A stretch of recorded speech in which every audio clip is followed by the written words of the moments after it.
Salmo 68, 5. Vou pedir que seja projetado ali o versículo. Diz a palavra o seguinte: Pai de órfãos e juiz de viúvas, é Deus na sua morada. Vou repetir. Pai de órfãos e juiz de viúvas, é Deus em sua santa morada. Lamentações 5, versos de 1 a 3. Os primeiros 3 versículos de Lamentações 5 declaram o seguinte: Lembra-te, Senhor, do que nos tem sucedido. Considera e olha para o nosso opróbrio. Outra versão diz: para a nossa vergonha. A nossa herdade passou a estranhos, e as nossas casas a forasteiros. Órfãos somos, sem pai, e nossas mães são como viúvas. Feche os olhos, vamos orar. Pai da glória, que mais uma vez a Tua palavra venha sobre nós de maneira poderosa nessa manhã.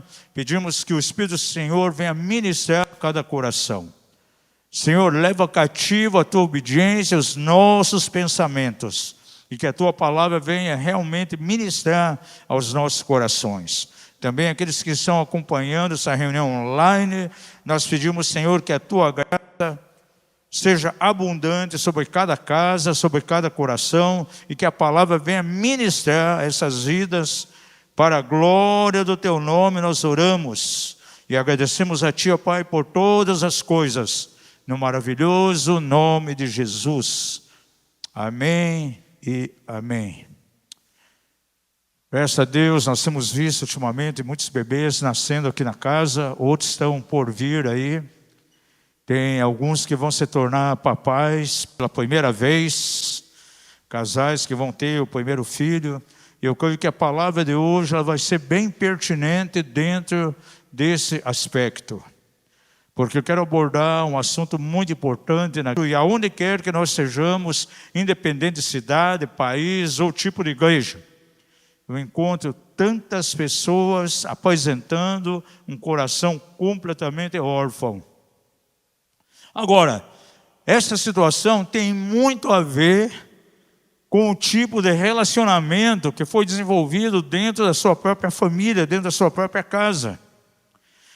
Verdadeiramente a falta de paternidade tem sido uma ferida tão profunda em tantos corações de pessoas que conhecem a Deus, que amam o Senhor, mas que vieram de situações as mais trágicas naquilo que diz respeito à questão de ter um pai sobre si.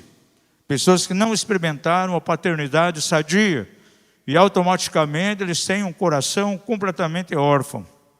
Eu estou bem convencido que na geração que nós vivemos hoje, é muito mais fácil pais terem filhos do que filhos terem um pai.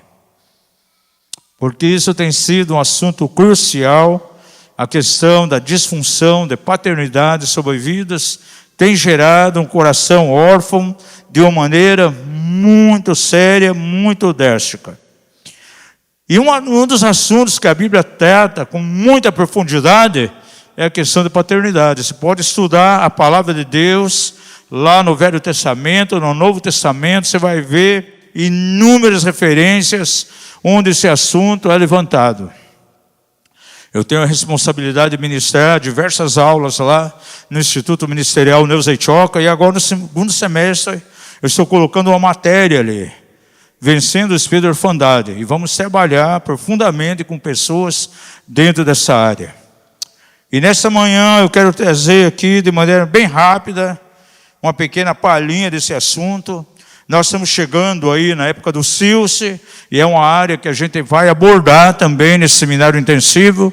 Então já vamos preparando, pavimentando o caminho aí, para quando chegar o Silce, então entrarmos de uma maneira mais profunda. Analisando essa situação, naquilo que diz respeito à paternidade, a questão da hombridade do homem dentro da família, eu reconheço que nós podemos classificar essa questão de paternidade dentro de 8 aspectos. Há 8 tipos de pais. E rapidamente eu quero ver cada um deles. O primeiro tipo de pai, o primeiro tipo de paternidade é aquela paternidade, é aquela situação onde o pai, de repente, desapareceu. Há uma orfandade muito grande porque, devido a alguma situação, alguém não teve as condições necessárias de desenvolver a paternidade, manifestar a hombridade do homem dentro da família.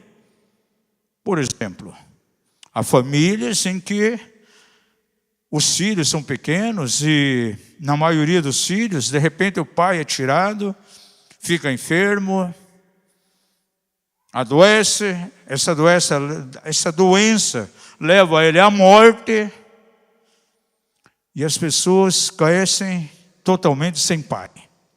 E eu sou um caso desse, porque meu pai morreu e não tinha nem 4 anos. Quando meu pai faleceu, eu estava com 2 anos e meio e minha mãe morreu quando eu tinha 17. Então, para minha mãe, foi muito difícil. Nós éramos em 7, para criar 7 filhos, com idade um pouco diferente um do outro, não muito distante. Realmente foi muito difícil. Um ambiente desse, sem a presença do pai, gera muita insegurança. É muito difícil os filhos terem um senso de destino amanhã. Agora, tem pais que adoecem e, devido ao estado de enfermidade, eles não conseguem de maneira nenhuma desenvolver a sua hombridade dentro da família, e isso vai impondo exatamente um clima, uma atmosfera de orfandade. E ministrando pessoas, quantas vezes eu noto isso? São pessoas que têm completamente um coração órfão. Talvez até pessoas aqui nessa condição. Mas eu tenho uma boa notícia para você. Nós acabamos de ler aqui no Salmo 68, quando diz que o Senhor é pai de órfãos. Diga isso, o Senhor é pai de órfãos.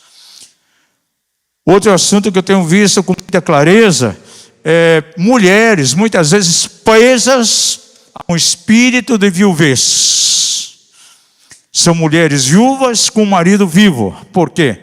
Porque o marido não cumpre o seu papel dentro do aspecto de esposa, e aquela mulher vive como uma viúva, tem simplesmente, de maneira decorativa, de maneira figurativa, a presença de um homem dentro de casa.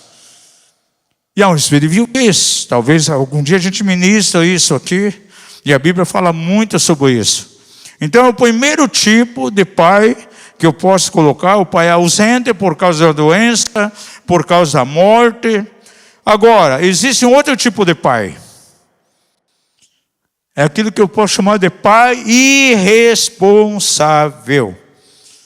É aquele pai que vai embora, que abandona a família, que não mede as consequências, pelo seu próprio egoísmo, então abandona a família. Veja bem, eu estava no Japão, estava ministrando durante um tempo muito longo, e fui atender alguns pastores na libertação.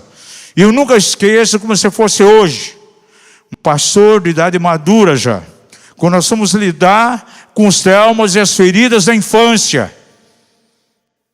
De repente, aquele homem caiu num choro profundo, inconsolável. Ele era pequeno, no período escolar, bem novinho ainda, os primeiros meses de escola. Um dia ele chega em casa, o seu pai tinha ido embora, levou as suas coisas, e a partir daquele dia, até aquele momento que estava sendo ministrado, nunca mais ele viu o pai, nunca mais ouviu falar, nunca mais teve notícia. Veja, uma grande irresponsabilidade que gera um coração totalmente órfão. E aquele rapaz chorava de maneira tremenda. Ele disse: olha, foi terrível para mim chegar em casa da aula e a partir daquele dia nunca mais ver o meu pai em toda a minha vida. E quantas pessoas dentro da igreja vieram de um contexto desse, onde tiveram uma paternidade disfuncional e o pai foi um irresponsável, não desenvolvendo o seu papel de hombridade dentro da família.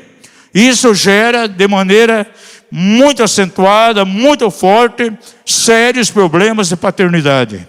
Essas pessoas precisam ser ministradas. Terceiro tipo de pai é aquele pai que é viciado, é adicto no trabalho.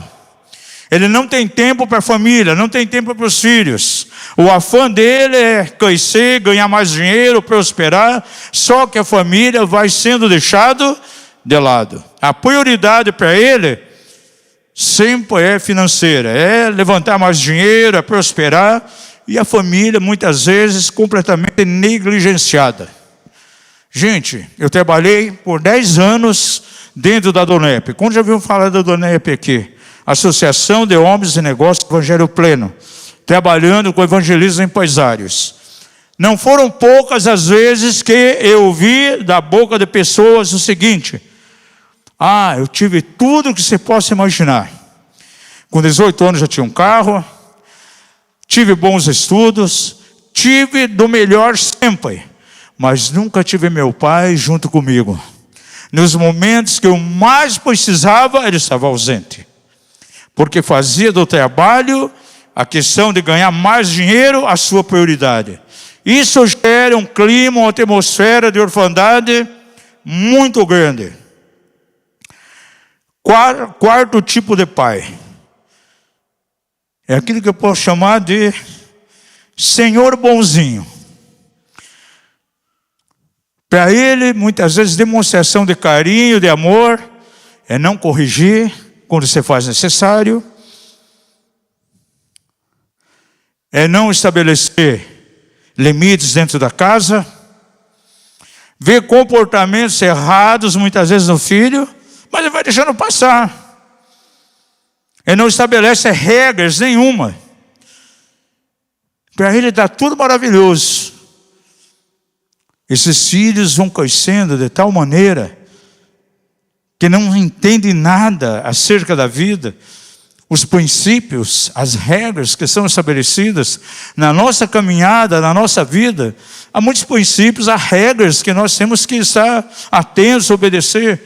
Mas se não houve colocação de limites em minha direção, quando eu crescer, quando vier tantos desafios diante de mim, eu não vou corresponder a eles. Isso é uma forma de orfandade também. Eu conheço pais que são, entre aspas, tão bonzinhos, que vão deixando o filho fazer aquilo que quer. E eu vejo que muitas vezes na tenra idade, o filho faz algo errado, o pai não estabelece limites. Gente, é incrível, nos dias que nós estamos vivendo, o número de crianças no sexo masculino, novinhas já apresentando características da homossexualidade. Você vê muitas vezes uma criança lá, com 5 anos, 6 anos. O pai vendo, ele vai lá, começa com algumas brincadeiras de criança. Pega lá a sandália da mãe, coloca no pé, eu sou a mamãe. Ou pega a bolsa lá da mãe, eu sou a mamãe. E o pai simplesmente olhando, bate palma e acha bonitinho. Amanhã ele cai em algo mais profundo. E não é tomado nenhuma providência. Está treinando, preparando a pessoa para amanhã depois se tornar alvo de ações malignas, que vai jogar ele para onde? Lá para a homossexualidade. Eu tenho visto crianças de 7, 8 anos, com todos os traços, características da homossexualidade. Agora veja, se não é estabelecido um limite dentro de casa, não há responsabilidade realmente de tratar com isso, pode estar jogando esse filho, essa filha, para algo que vai ser muito terrível amanhã depois. É o quarto tipo de pai. Quinto tipo de pai. Aquele pai que eu chamo de pai egoísta. Ele só pensa nele. Quer ver um exemplo? O camarada trabalha a semana toda, sem tempo para a família, para a esposa, sem tempo para os filhos. Aí quando chega sábado e domingo, em vez de ele gastar um tempo com a família, ele vai aplicar o tempo naquilo que faz bem para o seu ego. Eu estava em Vences Alberto, pregando na igreja histórica, e ali aconteceu algo muito interessante. Alguns homens ali gostavam muito de pescar. Ir lá no Pesca e Pague, ir no rio pescar, não tem problema nenhum. Só que eles faziam isso constantemente. Um grupo de homens da igreja, todo sábado e domingo, se reuniam para ir pescar. Voltavam da pescaria quase em cima do horário do culto, e quando voltavam, porque deixavam o culto da igreja para ficar pescando. E sabe como o Senhor tratou com aquela situação? Veja, as esposas reclamando, porque não tinham esposo dentro de casa. Não tinha tempo com os filhos. Numa bela reunião ali, o Espírito Santo trabalhou de tal maneira, de maneira tão profunda, que muitos daqueles homens renunciaram diante do Senhor. E para selar essa renúncia, sabe o que fizeram? Pegaram seus barcos de pesca e venderam e deram valor para a igreja. Inclusive, no dia que eu estava pregando lá, o pastor Davi Souza, da comunidade Nova Aliança, aqui de Londrina, estava indo lá buscar um barco que ele tinha comprado de um irmão, para fazer discipulado com as pessoas da igreja dele. Um propósito diferente, para ministrar os discípulos. Agora, aqueles homens ali eram completamente egoístas, pensavam somente neles, e os filhos em casa, como órfãos. As suas esposas como viúvas. É assim que o espírito de orfandade e viuvez vai operando dentro da família.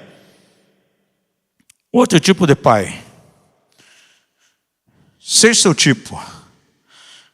É aquele pai que eu posso chamar de pai festeiro. Ama a festa. Ama estar nas programações festivas. Segunda-feira, depois do trabalho, churrasco na casa não sei de quem. Na terça-feira um cachorro quente não sei aonde. Na quarta-feira vai tomar um café não sei aonde. E nunca está com a família. A imaturidade é tão grande que essa pessoa só quer estar envolvida naquilo que faz bem a ela. E quantos pais agem dessa maneira? A família fica em segundo plano. O primeiro plano é o quê? Satisfazer o seu desejo de viver festando. Quantos gostam de festa aqui? Eu gosto de festa, mas de vez em quando. Eu não vou ter uma vida festiva, abandonando as responsabilidades dentro da casa para viver de casa em casa festando. É interessante que até esse negócio de um viver na casa do outro, sabia que não é bom? Tudo tem um limite. Provérbios diz assim: não esteja constantemente na casa do teu próximo. E há pessoas que gastam mais tempo com o próximo do que com a sua família. Sabe o que gera isso? Orfandade. Outro tipo de pai é o pai autoritário. Isso é muito comum dentro da religiosidade. É aquele tipo de pai que intimida, muitas vezes desfere palavras fortes de acusação, estabelece padrões de cobrança dentro de casa que os filhos não conseguem corresponder. Não adianta você chegar para uma criança de 5 anos, 6 anos e cobrar dela a atitude de alguém que tem 15, 16. E quantos pais agem assim? Alguns desses pais se tornam completamente abusivos, intimidadores, agem com excesso de rigor. Isso traz feridas as mais profundas que você possa imaginar. Agora, o último tipo de pai é aquele pai que age dentro dos padrões bíblicos. Ele não é um pai perfeito, mas é um pai que quer consertar as coisas, se arrepende quando precisa se arrepender, pede perdão quando erra. Pouco a pouco ele está sendo transformado na mesma imagem do Senhor. para que tenham uma vida pautada dentro dos princípios da palavra de Deus. É o oitavo tipo de pai. E isso a Bíblia coloca diante de nós de uma maneira completamente ideal. Diga ao seu vizinho: há uma forma de paternidade que corresponde com o próprio Deus. Agora, quantos aqui querem se tornar um bom pai? Você que é homem, viver dentro do aspecto de hombridade que a Bíblia coloca diante de nós. Levante a tua mão e diga: eu quero. Há 5 fatores que a Bíblia aponta para um homem que verdadeiramente cumpre o seu papel de hombridade dentro de casa. Nós queremos ver rapidamente esses 5 aspectos. E no final eu quero ter oração aqui em 2 direções, porque talvez há pessoas aqui que vieram de um tipo de paternidade deficitária. Você teve um pai sobre a tua vida, dentro dos 7 aspectos aqui que eu coloquei. Só um é positivo, o resto, os outros 7, tudo negativo. E quem sabe você veio de um lar assim. Você serve o Senhor hoje, caminha com o Senhor, mas aquilo que diz respeito à paternidade, talvez você nem consegue se relacionar com Deus dentro de uma maneira perfeita, como Ele deseja, porque você não teve um referencial dentro de casa. E eu vejo o seguinte: para mim entender a paternidade de Deus, eu tenho que tomar como base aquilo que eu experimentei dentro da minha própria casa, da minha própria família. Pais ausentes, pais que não desenvolveram a paternidade efetiva, o senso de hombridade, vão provocar nos seus filhos uma grande lacuna. E amanhã depois vão se converter, vão receber Jesus, mas ele vai ter sérios problemas com a revelação de Deus como pai. Eu vejo algumas pessoas na igreja, até desenvolvem a comunhão maravilhosa com o Espírito Santo, com Jesus, mas quando se trata acerca da pessoa do pai, ele tem dificuldade. Até na oração é muito difícil ele se direcionar a Deus Pai. É sempre Jesus o Filho. Porque no íntimo dele, ele não tem uma base. Não tem um referencial. E essa questão de paternidade é algo tão sério, porque envolve a própria natureza de Deus. É algo celestial. Diga ao seu vizinho: a paternidade teve origem nos céus. Não é algo terreno.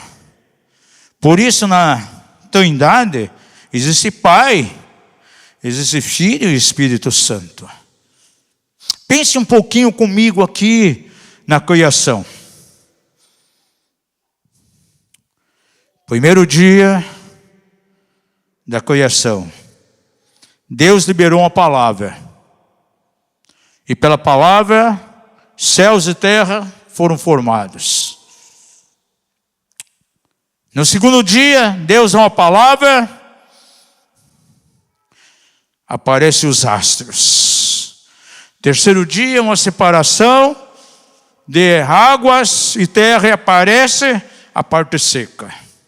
No outro dia, dá uma palavra de ordem, todos os animais são criados.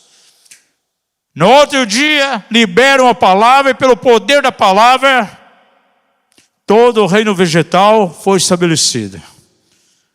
Isso foi acontecendo por 5 dias. Deus falava e as coisas eram criadas de maneira imediata. Porém, no 6º dia foi diferente. No 6º dia diz que o Senhor formou o homem.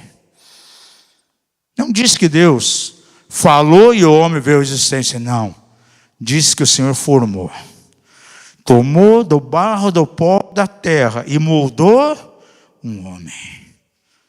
Porque o homem tem o toque das mãos de Deus. Ela tem a essência do próprio Deus. Porque a Bíblia diz que Deus soprou sobre ele o espírito de vida. E ele se tornou então em o quê? Alma vivente.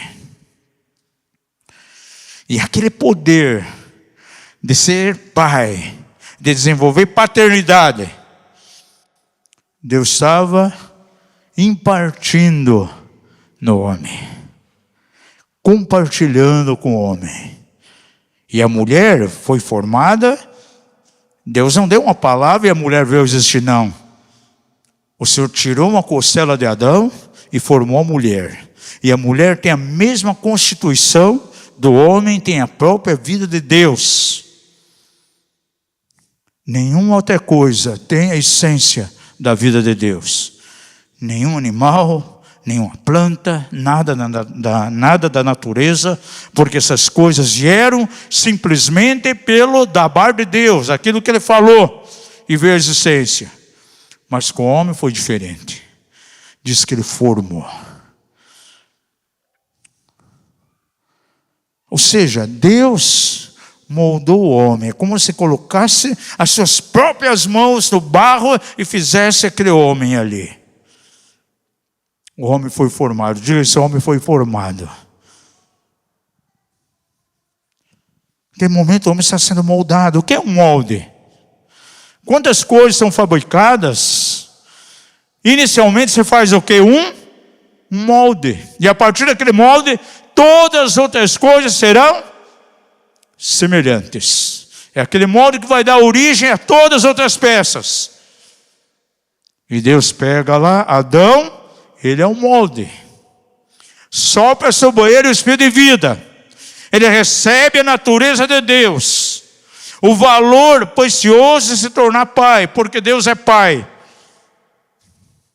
E tudo aquilo que viria a partir dali então, da vida de Adão, teria a mesma natureza. O mesmo poder de se tornar pai. Esse é o grande propósito de Deus.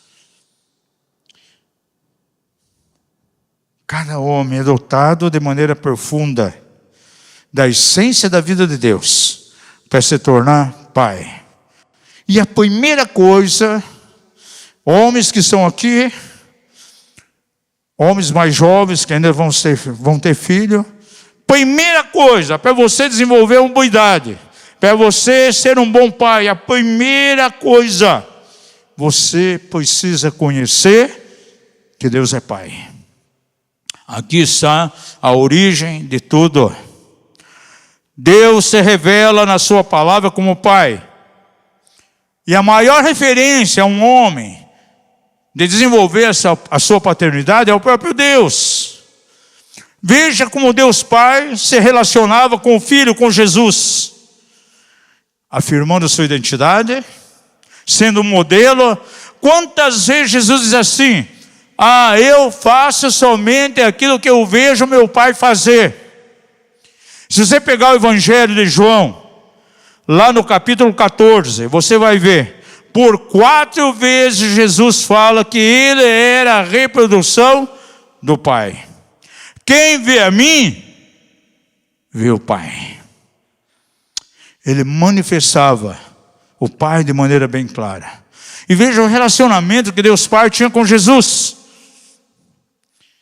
Na hora do batismo, ali em Mateus, capítulo 3, diz que Jesus está sendo batizado no Jordão, de repente os céus se abriram. E vem a voz do Pai, firmando a identidade do Filho. Eis aí, meu Filho amado, em quem eu tenho prazer. O que está acontecendo ali? Firmando a identidade do Filho. Agora, a vinda de Jesus cumpre no propósito de Deus algo muito soberano. Ele pôde declarar lá no verso 6 de João 14: eu sou o caminho, a verdade e a vida. Mas ele não para aí, tem uma vírgula. O que ele diz mais? Ninguém vai ao Pai senão por mim. Se Jesus simplesmente dissesse: eu sou o caminho, a verdade e a vida, ponto. a sua missão não estava completa ali. Mas ele foi mais além. E ele declara, de maneira muito forte, aquele que vem a mim, eu vou levar ao Pai. Ninguém vai ao Pai senão por mim. Então o propósito de Jesus foi realmente nos levar para o Pai.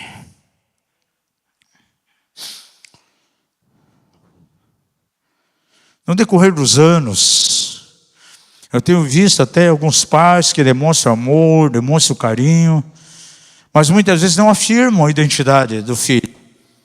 E nos momentos que vêm os grandes desafios da vida, eles se sentem completamente sozinhos, completamente inseguros.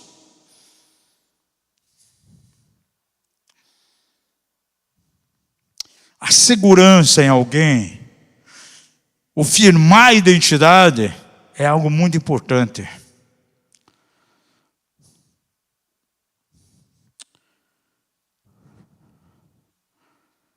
Nós temos ainda um casal de filhos, e claro que o tratamento com menina é totalmente diferente de menina. O Eduardo tão cedo já foi tendo a inclinação para esportes, querer jogar futebol. Aí chegou um tempo, estava estudando ainda, ele chegou e disse assim, pai, eu quero ir para o Japão. Há a possibilidade de eu jogar futebol no Japão. Aí pensei, disse, não, vamos colocar diante do Senhor. Fui falar com a nossa líder, nossa pastora. Falei com a doutora Neuza Itioca, olha, ele está pensando em ir para o Japão, jogar assim, não, libera ele. Não deixa ele segurando a barra do teu paletó, deixa que vá. É bom porque ele vai amadurecer. Mas para isso, a gente foi preparando ele antes. E quando ele chegou lá, né, Eduardo, foi um grande desafio. Num país totalmente idólatra, ele foi lá para jogar futebol. O técnico lá obrigava até a um certos tipos de adoração para aqueles ídolos. Mas ele tinha uma segurança, Deus falou com ele fortemente naquele período ali. E até ele deixou do futebol, deixou de lado e acabou ministrando na igreja lá, com o pessoal do louvor, ficou lá, foi 3, 4 meses, né? Agora, estava preparado para isso. Agora, se alguém não é preparado, não é firmado a identidade dele, quando vem esses desafios, eles ficam completamente perdidos. Não conseguem corresponder de maneira nenhuma.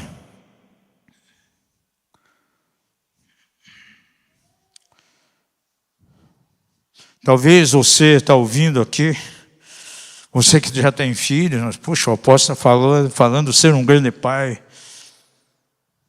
Mas como posso ser um grande pai se eu não tive isso sobre mim? O meu pai foi negligente, o meu pai foi egoísta, o meu pai me abandonou, eu não fui criado pelo meu pai, na hora que mais precisava ele foi embora. Mas saiba você nessa manhã que você tem um pai amoroso que te ama. E eu posso falar isso com muita profundidade, porque eu perdi meu pai com 3 anos e meio. E posso garantir a você, principalmente depois que tive uma experiência com Jesus com 18 anos, o Pai Celestial pode suprir tudo aquilo que você não recebeu de um pai biológico. E Ele, como um pai amoroso, Ele vai dar a mim as características, as qualidades, para que eu seja verdadeiramente um pai autêntico, desenvolvendo a hombridade e sendo exemplo dentro da minha família. Diga comigo, o Senhor é pai de órfãos e juiz de viúvas. Assim é Deus na sua santa morada. Aleluia. Gente, a gente vai em alguns retiros de jovens, né? Fomos em Manaus lá, na Assembleia de Deus, quantos jovens? E quantos eles com profundas crises de identidade. Porque na infância o pai não firmou a identidade. Por exemplo, tem jovens, adolescentes principalmente, têm sérios problemas com a aparência do corpo, com a sua aparência física.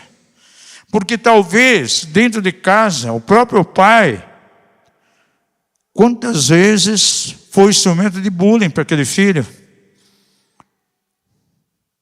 Deficiências que ele via muitas vezes, quem sabe no aprendizado escolar, ao invés de ser incentivado para melhorar, era descarregado uma carga de palavras tão negativas em cima dele. Aí quando chega lá, a fase de juventude é péssimo para ele. Ele tem crises violentas de identidade, por mais que é um cristão. Não tem um senso de destino. Isso é algo muito sério dentro da igreja hoje.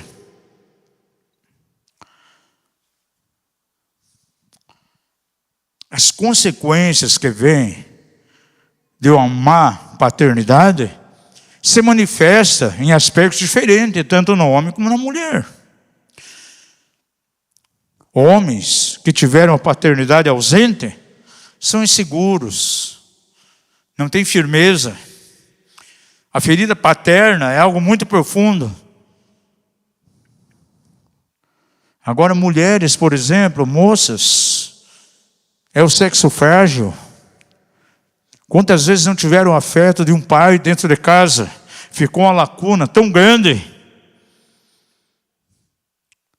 Essa ferida está aberta. Então a tendência lá na frente é se envolver imediatamente com aquele que primeiramente manifesta qualquer tipo de afeto na direção dela. Aquilo que não recebeu de um pai dentro de casa, ela começa a pescar afeto na vida de muitos homens. E sendo que muitas vezes, na maioria, esses homens aparecem ali simplesmente para tirar vantagem. Oferecendo afeto, e claro que é uma moeda de troca, a perda da pureza. E isso leva elas muitas vezes a perder a dignidade. E trabalhando com cura emocional, quantas vezes encontramos isso? Se sentem completamente destruídas, sujas. Mas por quê? Sentem que perderam a dignidade. Porque para conseguir algum afeto, teve que haver uma moeda de troca, a perda da pureza. Eu peguei aqui na casa sobre a questão da mulher samaritana. Todo o trabalho de Jesus, se você percebe ali, em João capítulo 4, foi levar aquela mulher a um relacionamento com Deus dentro do aspecto de pai. Agora, de onde ela vinha? Uma carência, uma sede violenta de afeto. E ela procurou isso em 6 homens. Jesus diz assim: 5 maridos tivestes, e o homem que está contigo agora não é o teu marido. 6 tentativas. Os envolvimentos com aqueles homens não eram um grande problema. O grande problema era a grande falta de identidade, de afirmação que ela tinha. Ela tinha uma sede de afirmação e ela começa a procurar em tantos homens. E Jesus chega e diz: olha, eu tenho uma água que eu posso te dar, que vai dessedentar a tua sede de afirmação. Vai interferir na tua identidade. E Jesus provoca então uma ligação dela com Deus Pai. E foi isso que Jesus falou a ela de maneira bem clara. O Pai procura os verdadeiros adoradores que adoram o Espírito em verdade. O Senhor estava ali levando ela a um relacionamento com Deus Pai. Essa sede de afeto que ela tinha, procurando em tantos homens e que não encontrou. Então veja que as reações à ferida paterna é diferente no homem e na mulher. O homem se sente inseguro. O homem se sente sem destino, sem uma guia. A mulher vai agir diferente. Vai usar muitas vezes a sua pureza como uma moeda de troca. A pessoa que vai vir só para se aproveitar, para tirar vantagem, e que nunca ama, simplesmente a despreza, não a considera. e simplesmente a descarta amanhã depois. Essa é a realidade que nós temos encontrado diante dos nossos olhos. Segunda coisa que tem que estar presente na vida de um autêntico pai. Primeiro, então, conhecer Deus Pai, a sua paternidade, conhecer a Deus como Pai. Segundo lugar, segundo aspecto, ele necessita saber que ele tem o poder e a autoridade para romper aquilo que foi herdado de gerações anteriores. Veja, um pai, por mais coisas boas que ele possa transmitir, mas em alguns momentos pode haver dele coisas negativas, que talvez nem vem da pessoa dele, mas herdou. E essas heranças no Silce, aqui nós trabalhamos fortemente. Quer ver um exemplo bem claro na Bíblia? Veja a família dos patriarcas, tremendamente usados por Deus para formar uma nação. O Senhor quebra a esterilidade na esposa de Abraão. Isaac teve uma esposa estéril. Jacó teve uma esposa estéril. Quebrou a esterilidade de todas elas. E houve o milagre da reprodução, e uma nação inteira nasce em base àquela esterilidade. A nação de Israel. Famílias que conheciam a Deus, mas havia deficiência. Havia problemas. Quer ver alguns exemplos dentro da família, daquela linhagem familiar? Abraão comete mentira 2 vezes. Primeiro diz que Sara é sua irmã, diante de Abimeleque e diante de Faraó. O seu filho, Isaac, comete mentira também.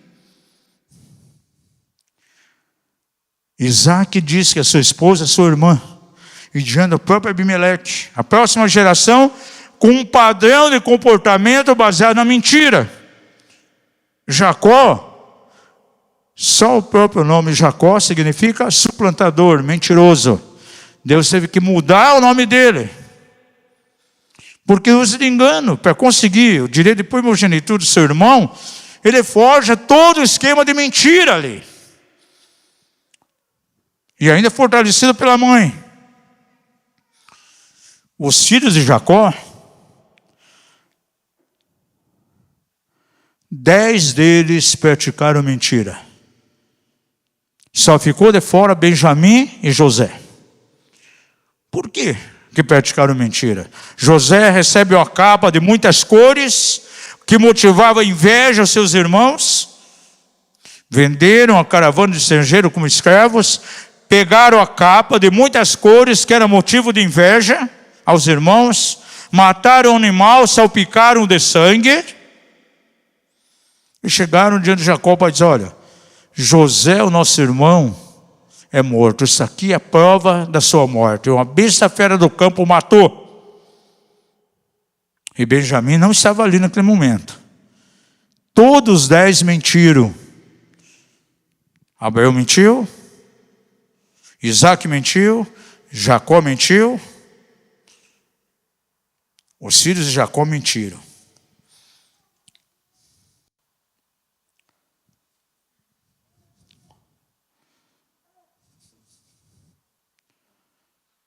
Ali houve situações,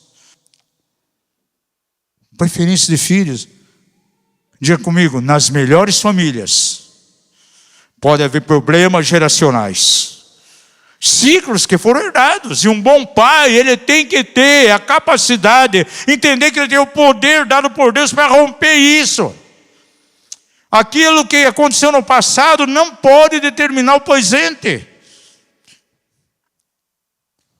E ele pode garantir, sim, um destino aos seus filhos, que vai ser totalmente diferente daquilo que eles receberam. Deixa eu dar um exemplo para você entender melhor. Quantos aqui talvez compraram um apartamento, uma casa, E quando se comprou, estava toda danificada. Você teve que arrumar muita coisa. Porque o morador antigo destruía a casa. Já aconteceu isso com você? Tem gente que compra a casa, vai ver lá quando compra um matagal. Tem tudo que você imagina lá, até cobra tem. Como ele vai resolver essa situação? Consertando, reformando. Ele não vai ficar reclamando o tempo todo. Poxa, se aquele morador não tivesse feito isso, hoje essa casa estaria assim, assim, assim. Mas ele foi negligente, não cuidou, olha como está a casa. Isso vai resolver alguma coisa? Não. E não adianta, você muitas vezes nota que há algum ciclo dentro da tua vida, dentro da tua casa. Aí você tem a notícia de que teus pais, avós, bisavós cometeram desajustes, ações pecaminosas, e você ficar muitas vezes simplesmente apontando o dedo e dizendo, eu sou assim por causa do pecado dos meus pais. Os meus avós foram iníquos e eu estou colhendo hoje o resultado. Isso não vai resolver. Sabe como você vai resolver? Tomando ações, atitudes para que aquilo não continue. E pela palavra de Deus, nós podemos mudar completamente essa natureza. Abra sua Bíblia lá em Isaías 58:12. Essa palavra aqui é para mim e para você. E os que de ti procederem, farão o quê? Edificarão as ruínas antigas. E tu levantarás os fundamentos de muitas gerações, e será chamado reparador da baixa e restaurador de veredas para morar. Levante uma das suas mãos aos céus e diga, eu quero me levantar como um reparador da baixa e restaurador das veredas antigas. Aleluia. Sabe o que isso significa? Que você vai reconstruir um novo tempo. Analise aquilo que você recebeu. Você vê situações repetitivas dentro da família, ciclos constantes. Você pode mudar essa natureza. E um bom pai, ele vai saber lidar com isso. Terceiro lugar, um pai autêntico, que desenvolve a sua hombridade dentro da casa, ele é um homem que amadurece. A paternidade, eu entendo, amados, que não significa ser perfeito, mas a paternidade aperfeiçoa o homem. Diga isso, a verdadeira paternidade não significa que alguém é perfeito, mas essa paternidade vai aperfeiçoar a vida do homem. Sabe qual é o grande problema que está na sociedade hoje? E ainda no meio dos cristãos? Vou ser bem sincero para vocês. Tem muitos jovens se casando antes de se tornarem homens. Na etimologia da palavra. Porque quando a Bíblia se refere a homem, está falando a alguém que desenvolve essa hombridade, a sua responsabilidade.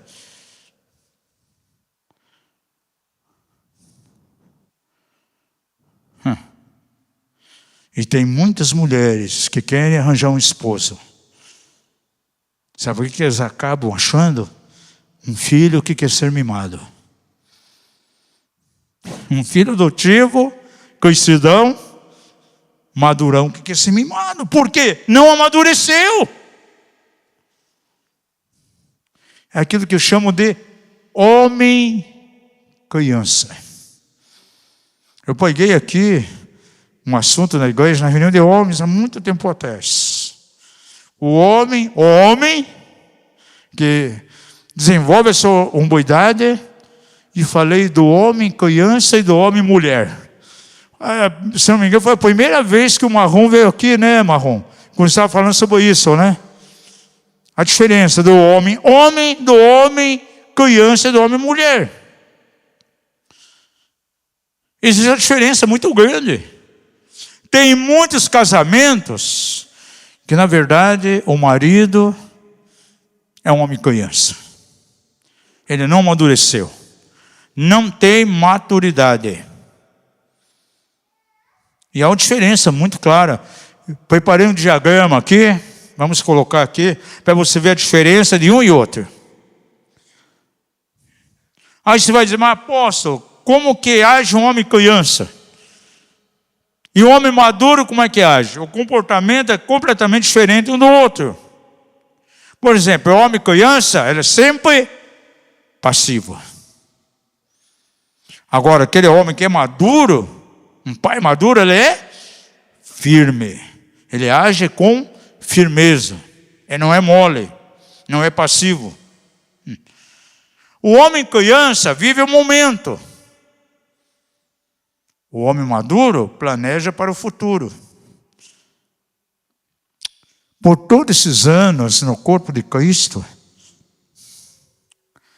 eu vejo algumas pessoas trabalham, ganham dinheiro e não tem um território para si. Porque o que ganha é para sustentar os desejos do momento. É viajar, é festar, é ir naquele lugar, no outro. Não tem nenhum planejamento para o futuro. Passa 20 anos, 30 anos, não tem. Nem sequer uma casinha ali, minha casa, minha vida. Sendo que poderia ter até uma casa bem melhor. Mas ele é um perdulário, gasta em coisas que não devia. Por quê? Porque ele vive de momento. E não de planejamento. E um homem imaturo, ele não planeja. A satisfação dele é sempre um momento. Gente, é bom trabalhar com gente porque Deus nos dá a capacidade de discernir as pessoas. E a gente vai conhecendo o que está dentro dela. Eu vejo alguns rapazes que eles querem viver de aventuras. Vivem catando namoradas. E vão mudando cada 6 meses, cada ano vai mudando. Aí eu contemplo isso, eu vejo o nível de maturidade. Aí já vai falar com algum jovem. A ideia dele é a seguinte: não, eu estou em busca de uma esposa. Aí a gente já olha de maneira diferente para ele, o comportamento é diferente. Quem sabe essa busca de aventuras aí com tantas moças é um sinal da imaturidade dessa pessoa. Agora, se alguém está sendo levado à maturidade, está amadurecendo, ele já tem outro tipo de mentalidade. Ele não quer perder o tempo dele. Ele está em busca de uma esposa. Você vê aqui a diferença bem clara daquele que age imaturamente como uma criança, daquele que é maduro. O homem criança simplesmente ele vive falando. O homem maduro atua. O homem criança é completamente passivo. O homem maduro é protetor. É aquele que protege a casa, protege os filhos. Há um senso de proteção. O homem criança leva tudo na brincadeira. O homem maduro assume a responsabilidade. Gente, eu vejo tantos homens que parece que não crescem. A mente está obesa de tanto conhecimento. Mas ele não tem atitudes de homem. Age como uma criança. O nível de maturidade é muito grande nessa pessoa. Muitas vezes pode até dizer que já é maduro, amadureceu, mas as atitudes deles demonstram o contrário. Porque o homem maduro, ele não vive falando. Simplesmente ele demonstra com as suas atitudes. Homem criança sempre exige. Exige que a mulher o faça feliz. Ah, os meus filhos têm que me trazer felicidade. O homem maduro, ele tem o coração de servo. Ele quer servir. Dentro da família, o seu propósito é servir. para que os outros sejam felizes, para que os outros se sentam bem. O homem criança muitas vezes é dado mentira, engana, dissimula. Aquele homem que é maduro, ele diz a verdade sempre. Então, se você quer ser um bom pai, você tem que caminhar rumo à maturidade. Estamos quase terminando aqui. Quarto lugar. Um pai autêntico que desenvolve essa hombridade é aquele que vai converter o seu coração na direção dos seus filhos. Malaquias 4, os 2 últimos versículos falam acerca da unção que seria liberada, a unção profética nesse tempo do fim. A unção de Elias. E essa unção de Elias ia provocar algo extraordinário. O quê? Veja o verso 5 e 4. E eis que eu vos enviarei o profeta Elias, antes que venha o grande e terrível dia do Senhor, e ele converterá primeiramente, antes de tudo, o coração dos pais aos filhos, e o coração dos filhos a seus pais, para que eu não venha encher a terra com maldição. Começa com quem aqui? Os pais, convertendo seu coração na direção dos seus filhos. Amados, eu tenho visto muitos pais que não sabem disciplinar corretamente seus filhos e provocam neles a ira. Aí você pode perguntar, mas apóstolo, como um pai pode provocar a ira na direção dos seus filhos? Tem muitas formas. Aquele tipo de pai que quer agir com o filho como se ele fosse Deus. Entenda, um pai dentro de casa, ele é simplesmente um guardião. A Bíblia diz assim em Salmos que os filhos são herança de quem? Do Senhor. Cada pai vai criar seus filhos para quem? Para Deus, não para ele próprio. Tanto é que vai chegar um momento, o filho vai casar e vai embora. Diz lá no Salmo 127 que os filhos são como flechas na aljava de um poderoso arqueiro. O que o arqueiro faz? Pega lá uma rama, vai trabalhando, podando, até se tornar uma flecha perfeita. Quando ele vê que essa flecha está perfeita, o que ele faz? Estabelece um alvo e lança aquela flecha na direção daquele alvo. Não vai ficar para sempre com ele, não. É assim que os pais têm que agir. Em determinado momento, eles vão casar e vão embora. Não vão ficar para sempre. Outra forma de não provocar ira nos filhos, não pronunciar palavras de morte diante deles. Você já conhece o texto lá de Provérbios 18? Há poder nas palavras que são liberadas.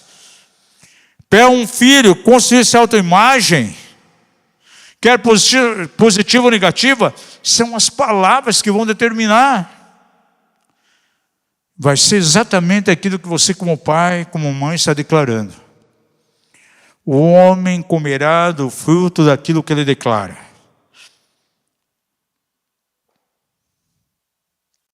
Terceiro, não provoque a ira massacrando seu filho.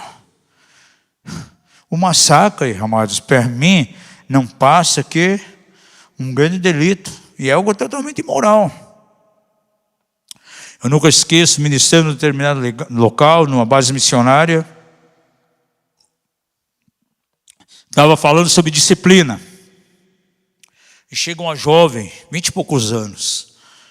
Ela diz assim: por muitos anos eu odiei meu pai. Porque meu pai era muito severo, corrigia a mim e meus irmãos de maneira incorreta. Batia na gente com a fivela do cinto, ripas de cerca, cabo de aço. Até um rabo doído de tatu ele tinha para bater em nós. E ele disse, um dia eu estava correndo, brincando. Meu pai disse que se eu não parasse, ele ia fazer algo terrível para que nunca mais eu esquecesse aquele dia. ia acender um fogo, ia esquentar um ferro, quando já estivesse bem quente e vermelho, ia marcar as minhas 2 pernas, para que nunca mais esquecesse aquele dia. E ele fez isso. E ele disse: por anos eu odiei meu pai. Tomando banho, via aquelas marcas, eu tinha desejo de fazer a mesma coisa com ele. Mas graças a Deus, um tempo atrás, o Senhor curou meu coração, eu perdoei ele. Inclusive hoje, quando estava tomando banho, vi aquelas marcas, pensei: graças a Deus, eu não tenho mais ódio do meu pai. Mas muitos anos ela teve. Por quê? Porque massacrava. Algo totalmente delitoso, imoral. Não provoque a ira do filho, disciplinando a ele com raiva.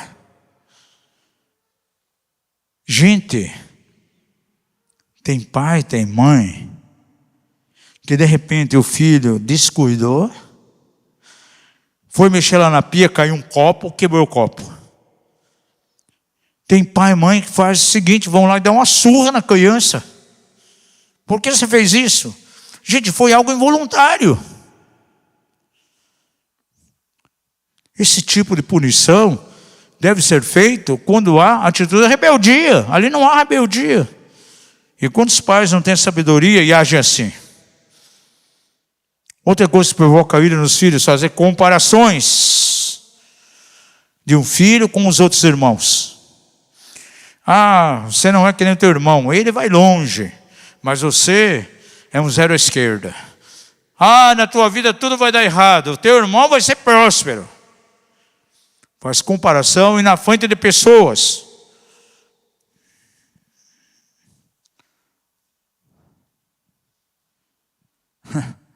Eu já vi de repente filho pequeno, com comportamentos inadequados.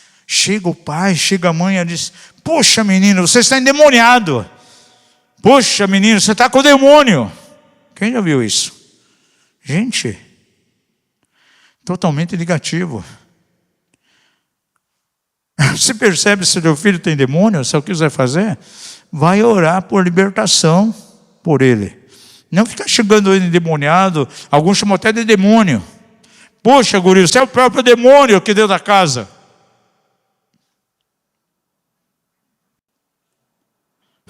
Eu conheci um irmão que chamava os outros de demônio num bom sentido. Se uma pessoa fosse assim, expert em alguma coisa, rápido nas coisas, diz: puxa, aquele irmão é bom mesmo, né? Faz rápido as coisas. Puxa, ele é um demônio. Mas nem no sentido positivo nem negativo, gente. E quando estão aí chamando o filho de endemoniado? Filha de endemoniada. Aquela mãe viu a sua filha endemoniada. O que ela fez? Disse que ela estava horrivelmente endemoniada. Ela chegou confrontando a filha, lá em Mateus 15, não. Foi procurar libertação em quem? Em Jesus. Você vai ter Jesus, vai orar pelo teu filho, pela tua filha, para que a graça de Deus venha sobre ele.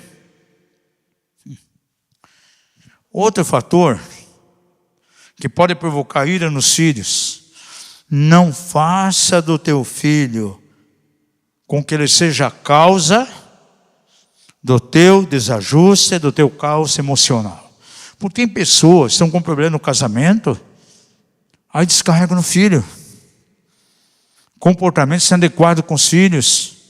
Não está indo bem no trabalho, tem problemas lá no trabalho, vem e descarrega no filho. Isso provoca ira.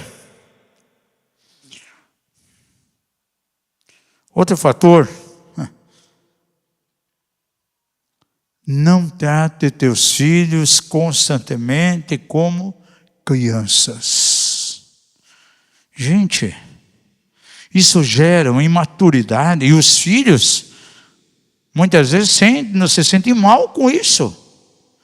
Pode até levar a ira. Por exemplo, tem famílias, os filhos casaram, já têm até filhos, mas para aqueles pais, os filhos casados são as crianças. As minhas crianças. As crianças. Completamente negativo. Está vendo só como há muitos fatores que contribuem para uma paternidade ineficaz dentro de casa? E essas situações estão onde? Dentro da igreja. Em quinto lugar, em quinto valor, um homem, um bom pai, alguém que vai exercer a sua hombridade dentro de casa. Ele é um lutador. E com isso encerro. Abra sua Bíblia lá em Neemias 4 e veja comigo o verso 14. Olhei, levantei-me e disse aos nobres, aos magistrados e ao resto do povo. O que Neemias falou? Diz o seguinte: não os temais. Lembrai-vos do Senhor, que é grande e terrível, e pelejai por vossos irmãos. Pelejai pelos vossos filhos, pelas vossas filhas, pelas esposas e por vossas casas. O homem guerreiro, o homem lutador. Você vai exercer a tua hombridade, lutando em oração, guerreando como um leão, rugindo como um leão da tribo de Judá, pela tua família, pelos teus filhos. Ah, meu filho está se desviando, está indo para as drogas. Ah, está se afastando da igreja, está meio apático. Vai lutar em oração por ele. Você é um lutador. Você tem que ser um guerreiro pela tua casa. Lutar, guerrear pelas condutas erradas dentro da família.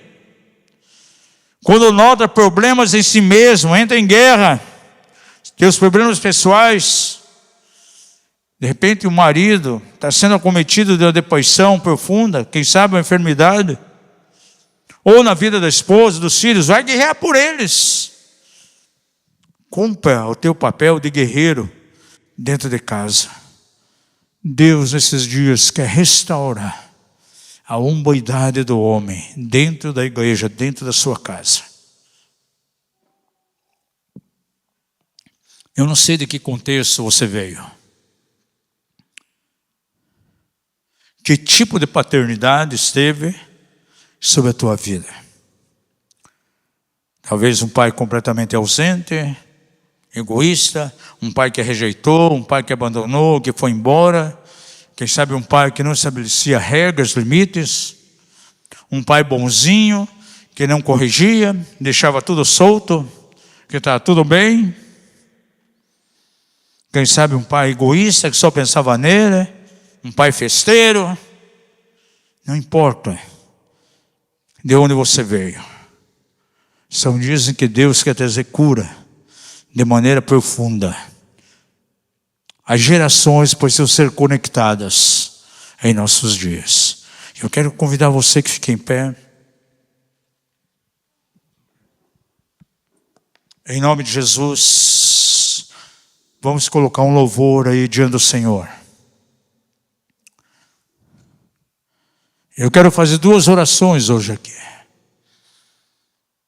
Primeira oração realmente de cura, para que a graça do Senhor venha em tua direção e possa haver uma correção na rota, não importando de onde você veio, como foi aí o passado, o que você recebeu dentro de casa, que tipo de pai você teve. Quem sabe foi um desses 7 modelos negativos aqui. E o teu grande desejo era ter um pai autêntico. O 8º tipo de pai que eu mencionei aqui. Mas em Deus todas as coisas podem se fazerem novas. E você tem um pai amoroso que te ama. Deus é pai. Aleluia.